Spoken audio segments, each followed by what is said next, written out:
Good afternoon, everybody. Welcome back to Market Insights with Sir Linux, and welcome to a new update here on Nvidia. I wanted to do a full technical update here. Starting off with a brief recap of the video I did somewhere last week. I think it was somewhere last week, Tuesday, Wednesday. Not completely sure anymore when it exactly was. But what we said in that video, the price was down here, so it was, well, Monday or Tuesday probably. What we said is that it was most likely we would reclaim $100 right here, which was, well, it's just a important key level, psychological key level. There's some sort of a Fibonacci level there. I'm not sure which one. Chart is too zoomed out for that, or too zoomed in it is, but I created it when it was zoomed out. Broke above that and rallies up so far to high around 111. So that is from the level we liked. That's about a 10% move. Could have made a nice trade on that. But my main price target was this high volume node and high liquidity zone right here around 116 and 120. So I wanted to spend some time talking about whether we can still rally into that, whether we can break above that, etc. So that's what we'll do. Before we get into that, though, as you can also see, I think from the top right there. Down in the description is a Telegram group in which I do daily market updates, alright, so regarding any major news that comes out. I try to do a daily S&P 500 analysis as well, so you have a bit of an idea where the general market is going.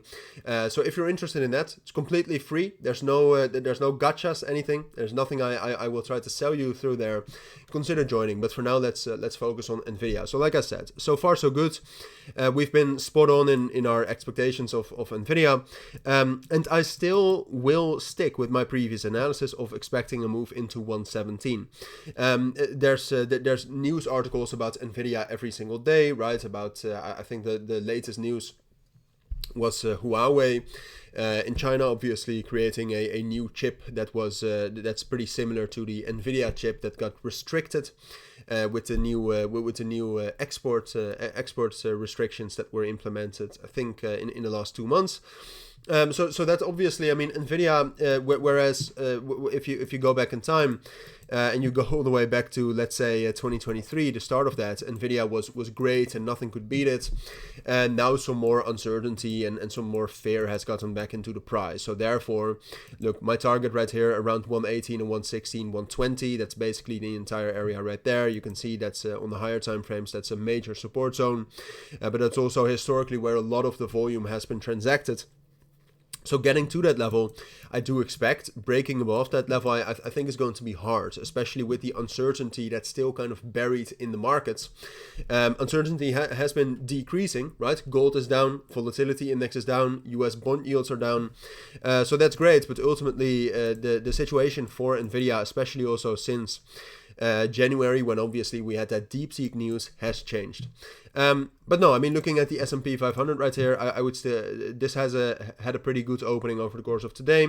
I can still see some more upsides for the S&P 500 into 565, 560, and due to the correlation, that also means that Nvidia still has a little bit more upside right here. I also, on the lower time frames, don't really see much bearish pressure come in. The bottoms right here were defended very, very well. Then these bottoms right here were defended as well with less volume, but still. So volume right now is dropping down, but that doesn't necessarily have to be a problem. So short term, I still expect us to rally into that level right here, like I said, around 116, 118. I don't expect us to break above that unless we get a major de-escalation or major good news that influences the entire market. Then we can potentially rally into 128, 130, which would be my next target. But for now, I think it's most likely we'll get up to this first target here, and that from there we will at least drop back down towards 108, 106, potentially dropping all the way down to $100 and 102 to form some sort of a consolidation right here until we get some more clarity regarding the general markets or regarding Nvidia's performance. For example, May the 28th. We have earnings coming out, all right? So that will influence the markets as well. Maybe then we can get a real breakthrough out of this area between 118 and, let's say, 96. But that's what I would expect for now. If you do have any questions, anything, let me know down in the comments. But for now, thank you all for watching. Like I said, make sure to join the analysis channel. Hopefully I'll see you there. But for now, have a great day. Take care and bye.